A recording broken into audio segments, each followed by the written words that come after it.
Hi everyone, स्वागत करते हैं आप सभी का फिक्स टारगेट 2.0 परिवार के एक और नई क्लास में। जितने भी बच्चे बिहार के किसी भी यूनिवर्सिटी से ग्रेजुएशन फर्स्ट सेमेस्टर में हैं और यदि आपने मेजर पेपर, माइनर पेपर या फिर एमडीसी पेपर, इस तीनों में से किसी भी पेपर में हिंदी लिटरेचर यानी कि हिंदी साहित्य सब्जेक्ट को रखा है तो आप लोग आज के इस पूरे क्लास को शुरू से लेकर अंत तक जरूर देखिएगा। हम यूनिट नंबर फर्स्ट कवर कर रहे हैं और यूनिट नंबर फर्स्ट का प्यारे बच्चे ये चौथा क्लास है। पहली क्लास में मैंने आपको हिंदी साहित्य के इतिहास के बारे में पढ़ाया था। इसके बाद जो हिंदी साहित्य है उसके इतिहास को समझने के तथ्यों को पढ़ाया था। इसके बाद भाई साहब मैंने आपको हिंदी साहित्य के लेखन की परंपरा के बारे में आपको तीसरी क्लास में पढ़ाया था। अब आज के इस क्लास में जो हम लोग टॉपिक कवर करेंगे वह क्या होगा, तो देखिए हिंदी साहित्य जो है उसके काल विभाजन और उसके नामकरण में जो समस्याएं आती है उन समस्याओं पर हम डिटेल से यहाँ पर चर्चा करने वाले हैं। तो आप लोग क्लास में शुरू से लेकर एंड तक बने रहिएगा। क्लासेस यदि आपको हेल्पफुल लगती है, चैनल पर नए हैं, सब्सक्राइब नहीं किए हैं तो सब्सक्राइब करके नोटिफिकेशन बेल ऑन कर लीजिएगा डेली क्लास के लिए। सेशन को एक प्यारा सा लाइक करके अपने सभी दोस्तों को भी ज़्यादा से ज़्यादा शेयर कर देना ताकि आपके दोस्त भी अच्छे तरीके से आपके तरह तैयारी कर सके। इसके बाद प्यारे बच्चे, आपने अगर हमारे टेलीग्राम ग्रुप को ज्वाइन नहीं किया है तो आप हमारे टेलीग्राम ग्रुप को ज्वाइन कर लेना। लिंक आपको डिस्क्रिप्शन में मिल जाएगा। वहां पर आपको एग्जाम संबंधी सारी जानकारी, यूनिवर्सिटी रिगार्डिंग सारी जानकारी, पीडीएफ नोट्स, क्लास की नोटिफिकेशन, ये सारी चीज़ें जो है टाइम टू टाइम मैं प्रोवाइड कर देता हूं तो आपको सही समय पर सही जानकारी मिल जाएगी। अब आइए हम लोग टॉपिक को डिस्क्राइब करते हैं, टॉपिक को समझने की कोशिश करते हैं। तो आप लोग साथ में कॉपी पेन लेकर बैठिएगा क्योंकि ये बहुत सारी चीज़ें ऐसी हैं जो कि आपको मैं नोट कराते चलूँगा तो उसको आप नोट करके अच्छे से याद कर लीजिएगा। वैसे बात करते हैं तो आप लोग देखिए क्लास के बाद जो है इसका एक खुद का नोट्स तैयार कीजिए जो कि आपका हैंड रिटन नोट्स होना चाहिए, ठीक है। जो कि जब आप नोट्स तैयार कर लोगे ना तो उसको आप अगर ढंग से पढ़ोगे तो वो चीज़ें आपको ज़्यादा याद रहेगी। वैसे क्लास में सुनने से भी याद रहती है लेकिन आप नोट्स ज़रूर बनाइए और नोट्स बनाकर आप हमारे पर्सनल व्हाट्सएप नंबर पर ज़रूर शेयर कीजिए ताकि मैं देखूं कि आप सच में नोट्स बना पा रहे हो या नहीं बनाते हो। अब आइए बच्चे हम लोग टॉपिक को डिस्क्राइब करते हैं। तो देखिए यहाँ पर बात हो रही है किसकी, तो बात हो रही है हिंदी साहित्य के काल विभाजन की, ठीक है। किसी भी चीज़ों का कोई भी ऐतिहासिक घटना रहा है उसके काल विभाजन में बहुत सारी समस्याएं देखने को मिली है। जैसे मान लीजिए इतिहास है, तो इतिहास है तो हम इतिहास को जनरली पढ़ते हैं, प्राचीन इतिहास, मध्यकालीन इतिहास, ठीक है, और फिर आधुनिक इतिहास।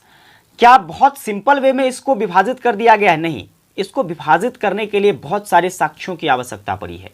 उसी प्रकार से बच्चे जब हम बात करते हैं हिंदी साहित्य की तो हिंदी साहित्य के काल विभाजन में भी आपको बहुत सारी समस्याएं देखने को मिलती है और सबसे बड़ी समस्या तो इसके नामकरण को लेकर के है कि कौन से काल को क्या नाम दिया जाए, ठीक है बच्चे। तो इस बात को हम समझने की कोशिश करेंगे। देखिए हिंदी साहित्य के नामकरण और काल विभाजन में जो समस्याएं देखी गई है इस पर क्या कहते हैं आचार्य रामचंद्र शुक्ल के द्वारा क्या कहना है। तो रामचंद्र शुक्ल साहब ने एक बहुत सुंदर सा स्टेटमेंट देते हुए कहा है कि देखो इतिहास जो होता है, साहित्यों का इतिहास, वह जनताओं की चित्तवृत्ति का एक प्रतिबिंब होता है। चित्तवृत्ति कहने का मतलब जनता जो सोचता है, लोगों की जो सोच है, मानो कि साहित्यों का इतिहास उसका ही उपज है, उसके सोच का उपज। अब सोच है तो सोच बार बार बदलती रहती है ना, हर समय यह परिवर्तित हो सकता है। तो इस आधार पर हम कह सकते हैं कि जैसे जनताओं की चित्तवृत्ति में परिवर्तन होता है वैसे साहित्यों के इतिहास में भी क्या होता रहा है, तो साहित्यों के इतिहास में भी परिवर्तन देखा गया है। अब इस परिवर्तन को परखना, उसे एक व्यवस्थित ढंग से दर्शाना, यही क्या कहलाता है, साहित्यों का इतिहास कहलाता है, जिसमें जनताओं की जो चित्तवृत्ति है वह किसी भी रूप में परिवर्तित हो सकता है। जैसे कि वह राजनीतिक मुद्दाओं को लेकर हो, सामाजिक मुद्दा को लेकर हो, सांप्रदायिक रूपरेखाओं के आधार पर हो या फिर धार्मिक परिस्थितियों के आधार पर हो। इन सभी चीज़ों के आधार पर लोगों की मनोवृत्ति जो है, लोगों की चित्तवृत्ति जो है, ये परिवर्तित तो होते रहता है। इस परिवर्तन को एक साथ समाहित करना ही क्या कहलाता है, तो साहित्यों का इतिहास कहलाता है, ठीक है। देखिए अब इसके नामकरण को लेकर, ठीक है, इतिहास के लेखन में जो है इसके प्रारंभिक काल को जानने को लेकर कई सारी समस्याएं हैं। जैसे कि हिंदी के बहुत सारे विद्वान हैं जिसमें शिव सिंह सेंगर की बात करते हैं, जॉर्ज ग्रियर्सन की बात करते हैं, मिस्र बंधुओं की बात करते हैं, तो इन तीनों का मानना है कि जो हिंदी साहित्य का प्रारंभिक समय रहा है वह 7वीं सदी रहा है। क्या मानना है इन तीनों का कि 7वीं सदी से जो है हिंदी साहित्य का इतिहास शुरुआत हो जाता है। लेकिन इसका खंडन करने के साथ साथ देखिए तो बहुत सारे और भी विद्वान हैं, जैसे राहुल संकृत्यायन की बात कर लेते हैं। राहुल संकृत्यायन का भी मानना है कि हिंदी साहित्य का इतिहास जो है बच्चे वह 7वीं सदी से ही शुरू होता है। और 7वीं सदी के एक हिंदी के प्रसिद्ध कवि थे जिसका नाम था सड़हपा। क्या नाम था बच्चे? सड़हपा। और सड़हपा को जो है इन्होंने क्या माना है तो हिंदी साहित्य का पहला कवि माना है। इस आधार पर हम कह सकते हैं कि राहुल संकृत्यायन का भी मानना था कि हिंदी साहित्य का इतिहास जो है यह 7वीं सदी से ही शुरू होता है। लेकिन बाद में चलकर ये चीज़ें और परिवर्तित होती गई, जैसे कि आचार्य रामचंद्र शुक्ल जी मानते हैं कि हिंदी साहित्य का इतिहास जो है यह 10वीं शताब्दी से माना जाता है। हालांकि रामचंद्र शुक्ल जी जो हैं जिस आधार पर हिंदी साहित्य का इतिहास 10वीं शताब्दी से माना है वह साहित्य ही जो है आज के समय में अस्तित्व में नहीं है, उस पर संदेह किया जा रहा है। तो वैसी स्थिति में हम आचार्य रामचंद्र शुक्ल की बातों पर संदेह कर सकते हैं। क्या कर सकते हैं? संदेह कर सकते हैं कि वास्तव में हिंदी साहित्य का इतिहास जो है यह 10वीं सदी से शुरुआत हुआ है। इसके अतिरिक्त कुछ और भी विद्वान हैं जिनका मानना है कि हिंदी साहित्य का इतिहास 12वीं शताब्दी से शुरू होता है। अब 12वीं शताब्दी से शुरू होता है जिसमें आपके गणपति चंद्र जी हैं, यह इसके बारे में उल्लेख करते हैं। इसके बाद डॉक्टर उदय नारायण तिवारी जी हैं, डॉक्टर नामवर सिंह जी हैं। इन सभी के द्वारा जो है हिंदी साहित्य के इतिहास का आरंभ जो है 14वीं सदी से माना जाता है। मतलब आपने देखा कि जो भी विद्वान यहाँ पर हिंदी साहित्य के हैं सभी विद्वानों का एक अलग अलग मत है। तो ऐसी स्थिति में इसके प्रारंभिक काल निर्धारण के बारे में जानना कहीं ना कहीं कठिनाइयों का सबब बन सकता है। अब देखो इन सभी कठिनाइयों को हम अगर एक साथ जोड़कर पढ़ना चाहेंगे तो हिंदी साहित्य के काल विभाजन और इसके नामकरण को लेकर जो है अध्ययन में कई सारी समस्याएं आती है, जैसे कि हिंदी साहित्य इतिहास लेखन परंपरा में काल विभाजन की समस्या, दूसरा जो है वह है नामकरण की समस्या, तीसरा जो है साहित्यकार जो है कौन से काल में कौन सा साहित्यकार हुआ उसका चयन करना, ठीक है, ये भी एक जो है काफ़ी टफ टास्क हो जाता है। किसी भी चीज़ों का मूल्यांकन करना, इसके बाद जो है इतिहास लेखन संबंधी जो है पद्धति से जुड़ी समस्याएं आती है सामने में, हिंदी साहित्य के वैचारिक स्रोत की समस्याएं सामने आती है। और बच्चे हिंदी साहित्य के इतिहास में भाषा संबंधी भी समस्याएं आती है, क्योंकि आपको देखना होगा जब आगे पढ़ेंगे तो आप देखोगे कि हिंदी साहित्य में बहुत सारे साहित्यों को जोड़ा गया, बहुत सारे भाषा के साहित्यों को। तो वैसी स्थिति में क्या उसको जोड़ना सही है, नहीं है, इस तरह की समस्याएं हमेशा बनी रही है हिंदी साहित्य के इतिहास के नामकरण और इसके काल निर्धारण में। ठीक है, आइए बच्चे हम इन सभी मुद्दों को बारी बारी से पढ़ते हैं। जैसे कि बात करते हैं हिंदी साहित्य इतिहास लेखन परंपरा में काल विभाजन की क्या समस्याएं रही है।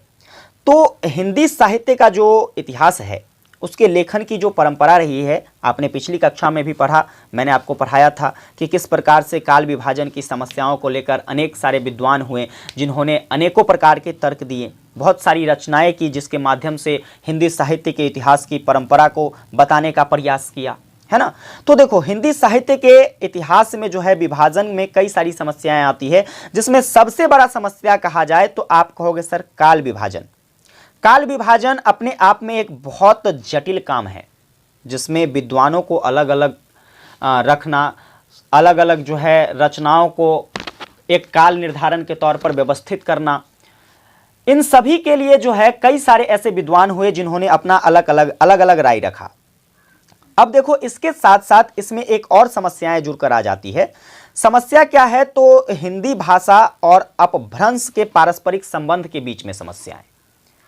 कुछ विद्वान ऐसे हैं जिनका मानना है कि भाषा के विकास के चरणों में अपभ्रंश का जन्म प्रकृति से और हिंदी का जो है आधुनिक भारतीय भाषाओं का जन्म अपभ्रंश से हुआ है।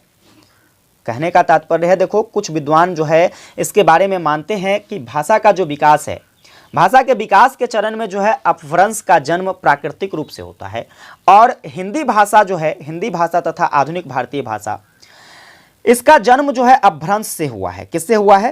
अपभ्रंशों से हुआ है, मतलब छोटे छोटे चीज़ों को मिलाकर हुआ है। इसीलिए हिंदी का जननी किसको माना जा सकता है? अपभ्रंश को माना जा सकता है। परंतु कुछ ऐसे विद्वान हैं जो इस तर्क को अस्वीकार करते हैं और वो बताते हैं कि हिंदी अपभ्रंश से पृथक नहीं है और बल्कि जो है हिंदी अपभ्रंश का ही एक रूप है, मतलब वो बिल्कुल अलग नहीं है, वह दोनों एक ही है, एक ही रूप के हैं। इस प्रकार कह सकते हैं कि हिंदी साहित्य के काल विभाजन के संबंध में और आरंभ और अपभ्रंश से जो हिंदी के संबंध है उस विषय में विद्वानों का अलग अलग मत है, जिसको लेकर हिंदी साहित्य के इतिहास लेखन में काफ़ी सारी समस्याएं आ रही है।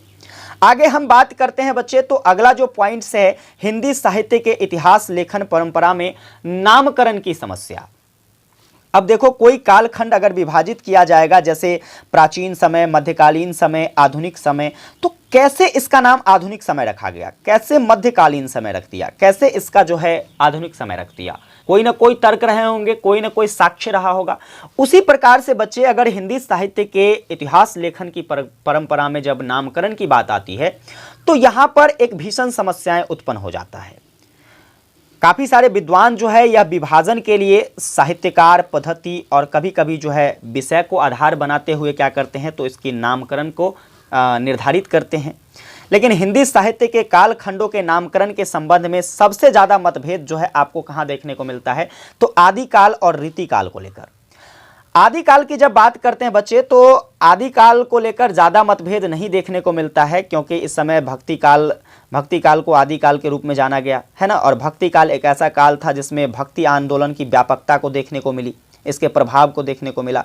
तो ज़्यादातर जो है बच्चे आदिकाल के नामकरण को लेकर समस्याएं देखने को नहीं मिलती है।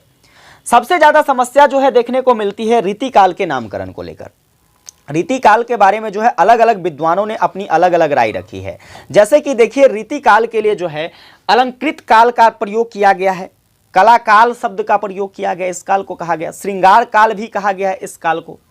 तो इस तरीके से अलग अलग नामों से अलग अलग विद्वानों ने इसे संबोधित किया है। समझ गए ना? इसे उत्तर मध्य काल जैसे निर्विशेष कालावधि नाम से संबोधित नहीं किया जाना चाहिए, क्योंकि इस काल में क्या है, तो साहित्यिक प्रवृत्ति व्याप्त देखने को मिली थी। समझ गए ना? तो इस तरीके से रीतिकाल के कई सारे नाम जो है कई सारे विद्वानों ने दिया, जिस आधार पर रीतिकाल के नामकरण में काफी सारी समस्याएं आती है। तो ये था बच्चे आपके इतिहास, हिंदी साहित्य के इतिहास लेखन की परंपरा में नामकरण की समस्याएं। अगला जो समस्या आता है वह है साहित्यकारों का चयन और निर्धारण की समस्या। देखिए, अब बहुत सारे साहित्यकार हैं, ठीक है, उन साहित्यकारों को हम कैसे बता दें कि यह जो है इस काल के थे, इस काल के थे। इस तरह की समस्याएं जो है काफी जटिल समस्याएं हैं। इतिहास लेखन के समक्ष यह संकट हमेशा से बना रहा है कि रचना काल की रचना को वह अपने कृति में कैसे स्थान देगा, किसको स्थान देगा, इस तरह की समस्याएं हमेशा बनी रही है। इस कार्य कारण संबंध के बिना जो है इतिहास में आपको काफ़ी त्रुटियां होने की संभावनाएं देखने को मिलती है, क्योंकि जैसे ही भाई साहब निर्धारण नहीं हो पाएगा कि किसे हम किस काल में रखें, किसको इस काल में ना रखें, इस तरह की समस्याएं जब आएगी तो वैसी स्थिति में समस्या का होना लाजमी है। समझ गए ना? तो साहित्यकारों के चयन और निर्धारण जैसी समस्याएं सामने आती है। आगे बात करते हैं तो अगला जो समस्या आता है वह इतिहास लेखन की पद्धति वाली समस्याएं हैं। अब देखो, इतिहास लेखन की पद्धति की समस्याएं एक प्रकार की ऐसी समस्याएं हैं जो मानो प्रारंभिक ऐतिहासिक ग्रंथों में यह सबसे परिचित समस्याएं व्याप्त होती है। मतलब यह काफ़ी कठिन समस्याओं के रूप में जाना जाता है। जैसे कि आचार्य रामचंद्र शुक्ल ने पहली बार जो है हिंदी साहित्य लेखन को वैज्ञानिक स्वरूप प्रदान करने में अपना सफल प्रयास किया था, लेकिन उसके बाद इतिहासकारों ने इतिहास लेखन का वैज्ञानिक तरीका अपनाया, ठीक है। और आज के समय में जो है आज तक हिंदी साहित्य में जो है काल निर्धारण या फिर इसका विभाजन क्या किया जाता है, तो विभाजन के आधार पर अध्ययन की प्रवृत्ति और पद्धतियों में प्रचलित रही है। इस पद्धति का प्रमुख दोष जो है प्यारे बच्चे, इस पद्धति का सबसे प्रमुख दोष जो माना जाता है वह प्रत्येक युग की साहित्यिक प्रवृत्ति को उस युग की काल सीमाओं तक क्या करना है, सीमित मान लिया जाना है। क्योंकि स्वाभाविक सी बात है कि अगर किसी भी लेखन शैली को अगर हम एक काल निर्धारण के रूप में देखेंगे तो वैसी स्थिति में क्या होता है, वैसी स्थिति में ऐसा मान लिया जाता है कि यह जो एरा था यह सिर्फ इतने ही समय तक निर्धारित था, उसकी जो क्षमताएं थी वह बस इतने समय तक ही सीमित थी। तो ये समस्याएं आपके नामकरण में हमेशा बनी रहती है। आगे समस्या जो आता है वह है हिंदी साहित्य की वैचारिक स्रोतों की समस्या। वैचारिक स्रोतों की समस्या को लेकर बात करेंगे तो यह भी एक कठिन समस्याएं हैं। जैसे कि हिंदी भाषा और हिंदी साहित्य का जो विकास है यह 12वीं शताब्दी के उत्तरार्ध से ही माना जाना समुचित होगा, क्योंकि 12वीं शताब्दी से पहले ही, है ना, 12वीं शताब्दी के बाद ही 12वीं शताब्दी के बाद ही ऐसा माना जा सकता है कि हिंदी साहित्य का विकास जो है यह समुचित रूप से हो पाया। लेकिन हिंदी साहित्य में जो है पाई जाने वाली बहुत से ऐसी विचारधाराएं हैं, बहुत से ऐसे विशेषताएं हैं, बहुत से ऐसे पौराणिक स्रोत हैं जिस स्रोत के आधार पर भाई साहब जो है इसमें कई सारी समस्याएं देखने को मिलती है। उदाहरण के आधार पर अगर हम कहते हैं तो देखिए, आदिकालीन जो जैन धर्म है, जैन धर्म से संबंधित रासो काव्य हो जाता है आपका। रासो काव्य परंपरा के स्रोत जो है किससे मिलते हैं, तो महावीर एवं नेमिनाथ आदि जैन तीर्थंकरों के उपदेश से में समाहित देखने को मिलता है। मतलब जो जैन धर्म से संबंधित रासो काव्य की परंपराएं थी उससे संबंधित बातें जो है यह महावीर और नेमिनाथ के जो कि एक जैन तीर्थंकर थे उसने जो उपदेश दिया था आपको उसमें समाहित होता हुआ देखने को मिलता है। इस प्रकार से भक्तिकालीन साहित्य में आपको बहुत सारे ऐसे विद्वान हुए, दार्शनिक हुए जिसकी विचारधारा जो है, जिसकी रहस्यपूर्ण बातें जो हैं यह आपको अन्य प्रकार के जो है उपनिषदों में उल्लिखित देखने को मिलती है। तो इस तरह से जो है एक वैचारिक स्रोतों को व्यवस्थित करने की समस्याएं जो है यह हमेशा से बनी रही है। आगे बात करते हैं तो हिंदी साहित्यिक इतिहास में जो है अन्य भाषाओं को किस प्रकार से समाहित किया गया है। जैसे आप देखते होंगे कि ऐसा माना जाता है कि बहुत सारे ऐसी भाषाएं हैं जिसको हिंदी साहित्य में समाहित किया गया है। इस विषय में एक हिंदी के विद्वान डॉक्टर नागेंद्र हैं। डॉक्टर नागेंद्र साहब कहते हैं कि हिंदी साहित्य के इतिहास में उर्दू का समावेशन जो है यह क्या है, तो बरबस प्रयास होगा। वैसे आप काफ़ी समय से जो है यह देखने को मिलता है कि हिंदी साहित्य में आपको उर्दू का समावेशन देखने को मिलता है, लेकिन डॉक्टर नागेंद्र कहते हैं कि यह जो है यह उचित नहीं कह सकते। इसके साथ साथ आपको मैथिली, राजनीति साहित्य, ये सारी साहित्य जो है यह आदिकाल से ही क्या है, तो हिंदी के साहित्य में समाहित देखने को मिलती है।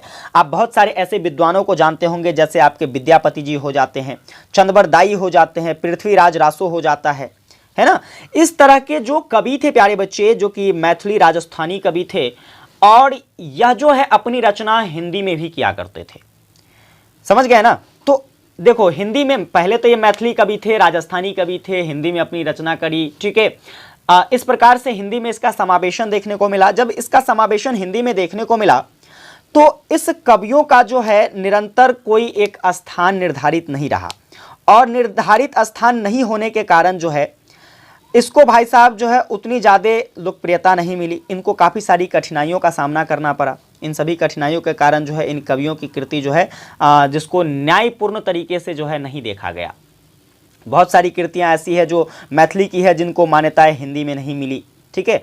इस तरह से चीज़ें जो है क्या होती है, समावेश होकर सामने आती है। आगे बात करते हैं बच्चे, तो मूल्यांकन की समस्या, जो कि सबसे बड़ी समस्या हम कह सकते हैं।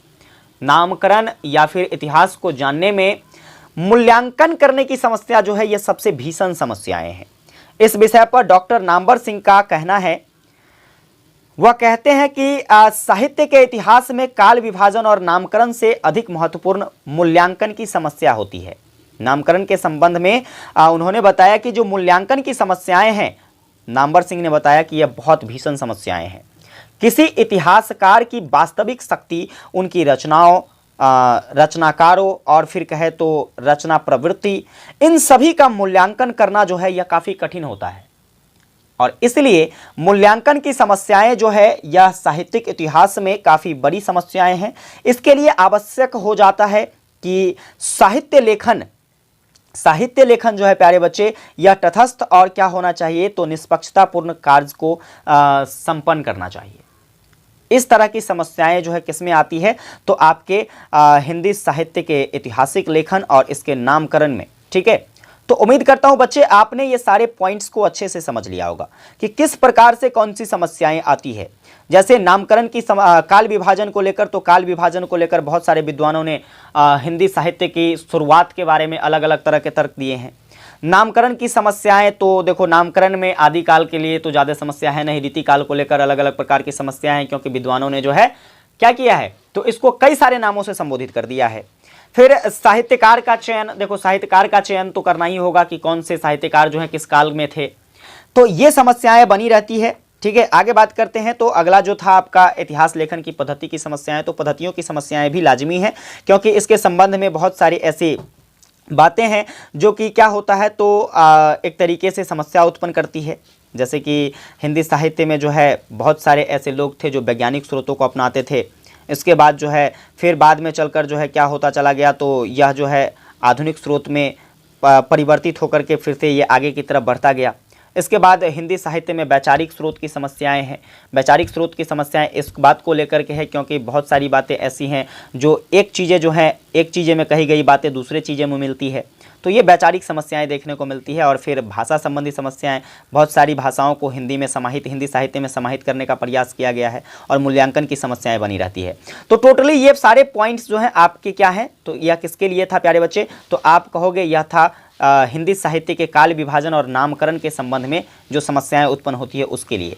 उम्मीद करता हूं आपको ये सारी बातें अच्छे से समझ में आ गई होगी। एक बार आप लोग कमेंट करके बताना बच्चे कि क्या ये सारी बातें आपको अच्छे से समझ में आया। फटाफट से आप लोग कमेंट करके बताइए। अगर समझ में आया तो आप यस टाइप करोगे, नहीं समझ में आया तो आप नो टाइप करोगे। ठीक है, चीज़ें अगर समझ में आ गई है तो चैनल पर नए हैं, सब्सक्राइब नहीं किए हैं, सब्सक्राइब कर लीजिएगा।